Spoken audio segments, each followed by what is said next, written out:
বাংলাদেশের সম্পর্ক যখন সীমান্ত ইস্যু, কূটনৈতিক দূরত্ব এবং পারস্পরিক অবিশ্বাসের কারণে ক্রমেই টানাপোড়েনের দিকে যাচ্ছে, ঠিক সেই সময় ইসলামাবাদে বাংলাদেশ ও পাকিস্তানের বিমান বাহিনী প্রধানদের উচ্চ পর্যায়ের বৈঠক দক্ষিণ এশিয়ার কৌশলগত মানচিত্রে একটি বার্তা পাঠিয়েছে। এই বৈঠক কোনো আনুষ্ঠানিক সৌজন্য সাক্ষাৎ নয়, বরং এটি একটি সুপরিকল্পিত সামরিক সংকেত, যার প্রতিধ্বনি নয়াদিল্লির পাওয়ার করিডোরে স্পষ্টভাবে অনুভূত হচ্ছে। বিশেষ করে পাকিস্তানের তৈরি JF-17 থান্ডার যুদ্ধবিমান সংগ্রহের সম্ভাবনা নিয়ে প্রকাশ্যে আলোচনা ভারতের জন্য একটি অস্বস্তিকর বাস্তবতা তৈরি করেছে। নয়াদিল্লি এটিকে নিছক প্রতিরক্ষা সহযোগিতা হিসেবে দেখছে না, বরং এটি তারা দেখছে আঞ্চলিক শক্তির ভারসাম্যে সম্ভাব্য পরিবর্তনের পূর্বাভাস হিসেবে। এই প্রেক্ষাপটে সবচেয়ে গুরুত্বপূর্ণ প্রশ্নটি হল, বাংলাদেশ যদি বাস্তবেই JF-17 থান্ডার যুদ্ধবিমান ক্রয়ের পথে এগোয়, তাহলে এর সামরিক, কৌশলগত ও ভূরাজনৈতিক প্রভাব কী হবে? আর সেই সঙ্গে ভারত ঠিক কোন ধরনের নতুন ঝুঁকি ও চাপের মুখোমুখি হতে বাধ্য হবে? কারণ দক্ষিণ এশিয়ার বাস্তবতায় আকাশ শক্তির ভারসাম্য বদল মানেই স্থল ও নৌকৌশলের বড় পরিবর্তন। JF-17 থান্ডার কেবল একটি যুদ্ধ বিমান নয়, এটি একটি পূর্ণাঙ্গ মাল্টিরোল কমব্যাট প্ল্যাটফর্ম। পাকিস্তান ও চীনের যৌথ উন্নয়ন প্রকল্প এই বিমান, যা চীনে FC-1 শিয়াওলং নামেও পরিচিত। এটি একটি সিঙ্গেল ইঞ্জিন, লাইটওয়েট কিন্তু অত্যন্ত আক্রমণাত্মক ফাইটার জেট, যার মূল লক্ষ্য ছিল পুরনো প্রজন্মের যুদ্ধবিমান যেমন MiG-21, F-7 কিংবা মিরাজ সিরিজকে কার্যত ইতিহাসের পাতায় পাঠিয়ে দেওয়া। এই বিমানটি ডিজাইন করা হয়েছে সীমিত বাজেটের মধ্যেই সর্বোচ্চ যুদ্ধ ক্ষমতা নিশ্চিত করার জন্য, যা বাংলাদেশের মতো উদীয়মান সামরিক শক্তির জন্য একে অত্যন্ত আকর্ষণীয় করে তোলে। JF-17 সবচেয়ে বড় শক্তি হল এর বহুমুখিতা। এটি air to air, air to ground এবং এয়ার টু সি তিন ধরনের যুদ্ধেই কার্যকর। আধুনিক ব্লক 3 সংস্করণে যুক্ত হয়েছে AES এর রাডার, যা শত্রু বিমান শনাক্ত ও ট্র্যাক করতে পারে অনেক দূর থেকে। রয়েছে উন্নত electronic warfare system, helmet mounted targeting sight এবং দীর্ঘপাল্লার বিয়ন্ড ভিজুয়াল রেঞ্জ মিসাইল ব্যবহারের সক্ষমতা।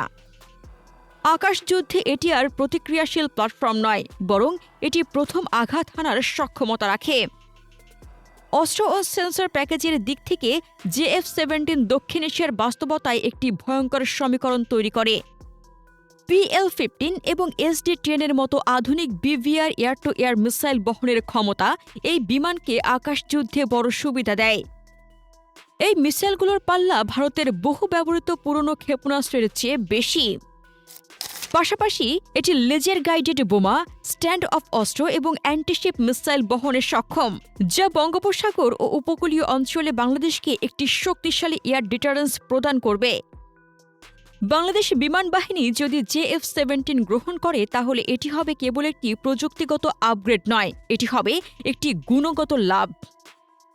বাংলাদেশের আকাশ প্রতিরক্ষা তখন আর সীমান্তে থাকবে না, বরং তা আক্রমণ ও প্রতিরোধ দুই ক্ষেত্রেই ভারসাম্যপূর্ণ শক্তি হয়ে উঠবে। বঙ্গোপসাগরকে ঘিরে যে আকাশসীমা এতদিন তুলনামূলকভাবে কম প্রতিদ্বন্দ্বিতাপূর্ণ ছিল, সেখানে নতুন শক্তির উপস্থিতি ভারতের জন্য নতুন হিসেবের জন্ম দেবে। বাংলাদেশের দৃষ্টিকোণ থেকে এই সিদ্ধান্তটি অত্যন্ত বাস্তববাদী। দেশটির বিমান বাহিনীর একটি বড় অংশ এখনও পুরনো প্ল্যাটফর্মের উপর নির্ভরশীল। MiG-21 থাকলেও F-7 এবং অন্যান্য পুরনো বিমানের সীমাবদ্ধতা স্পষ্ট। JF-17 তুলনামূলকভাবে কম খরচে আধুনিক যুদ্ধ ক্ষমতা দেয়, যা বাংলাদেশের সামরিক বাজেট ও কৌশলগত চাহিদার সঙ্গে সামঞ্জস্যপূর্ণ। উপরন্তু পাকিস্তানের পক্ষ থেকে প্রশিক্ষণ, রক্ষণাবেক্ষণ ও দীর্ঘমেয়াদী প্রযুক্তি সহায়তার প্রতিশ্রুতি এটিকে একটি পূর্ণাঙ্গ প্রতিরক্ষা অংশীদারত্বে রূপ দিতে পারে। ভারতের জন্য এখানেই শুরু হয় আসল উদ্বেগ। বাংলাদেশ পাকিস্তান সামরিক সম্পর্কের পুনরুজ্জীবন নয়াদিল্লির জন্য এটি একটি অস্বস্তিকর বাস্তবতা। ঐতিহাসিকভাবে ভারত তার পূর্ব সীমান্তকে একটি তুলনামূলক নিরাপদ ও কম সামরিক চাপমুক্ত অঞ্চল হিসেবে বিবেচনা করেছে। কিন্তু বাংলাদেশ যদি আধুনিক মাল্টিরোল ফাইটার দিয়ে তার বিমান বাহিনীকে শক্তিশালী করে, তাহলে এই সেফ ব্যাকইয়ার্ড ধারণা ভেঙে পড়বে। বিশেষ করে JF-17 যদি চীনা সেন্সর, ডেটা লিঙ্ক ও ক্ষেপণাস্ত্র ব্যবস্থার সঙ্গে সমন্বিত হয়, তাহলে ভারতের আকাশ প্রতিরক্ষা পরিকল্পনায় নতুন ও জটিল ভেরিয়েবল যুক্ত হবে। সরাসরি যুদ্ধের আশঙ্কা না থাকলেও ভারতের পূর্বাঞ্চলীয় এয়ার কমান্ডকে বাড়তি সতর্কতা, অতিরিক্ত স্কোয়াড্রন এবং আরও বড় বাজেট বরাদ্দ করতে হবে। অর্থাৎ চাপ বাড়বে সামরিক, অর্থনৈতিক ও কৌশলগত সব দিক থেকেই। চীন ফ্যাক্টর এই সমীকরণকে আরও গভীর করে তোলে। JF-17 প্রকল্পে চীনের সরাসরি ভূমিকা ভারতের জন্য একটি স্পষ্ট সতর্ক সংকেত। নয়াদিল্লির দৃষ্টিতে এটি কেবল বাংলাদেশ-পাকিস্তান সম্পর্ক নয়, বরং একটি পরোক্ষ চীন সমর্থিত সামরিক নেটওয়ার্কের বিস্তার। পশ্চিমে পাকিস্তান, উত্তরে চীন এবং পূর্বে শক্তিশালী হতে থাকা বাংলাদেশ। এই ত্রিমুখী চাপ ভারতের কৌশলগত স্বাধীনতাকে সংকুচিত করতে পারে। সামরিক বিশ্লেষকরা বলছেন, এই বৈঠক ভারত বাংলাদেশ সম্পর্কের শীতল আবহে আগুনে ঘি ঢেলেছে, কিন্তু বাস্তবতা আরও কঠোর। এই আগুনে ঘি নয়, এটি আগুনের উৎস কোথায় তা স্পষ্ট করে দিয়েছে। বাংলাদেশ তার নিরাপত্তা নিয়ে আর কোনো আপোষ করতে চায় না। তারা শক্তির ভাষায় নিজেদের অবস্থান জানান দিতে প্রস্তুত। JF-17 থান্ডার শুধু একটি যুদ্ধ বিমান নয়, এটি দক্ষিণ এশিয়ার কৌশলগত রাজনীতিতে একটি নতুন প্রতীক। বাংলাদেশ যদি এই পথে এগোয়, তাহলে ভারত সরাসরি যুদ্ধের মুখে পড়বে না, কিন্তু তারা বড় ধরনের কৌশলগত চাপে পড়বে, এতে কোনো সন্দেহ নেই। আঞ্চলিক নিরাপত্তা সমীকরণ আর একতরফা থাকবে না। শক্তির ভারসাম্য বদলাচ্ছে, আর সেই পরিবর্তনের শব্দ আকাশেই শোনা যাচ্ছে।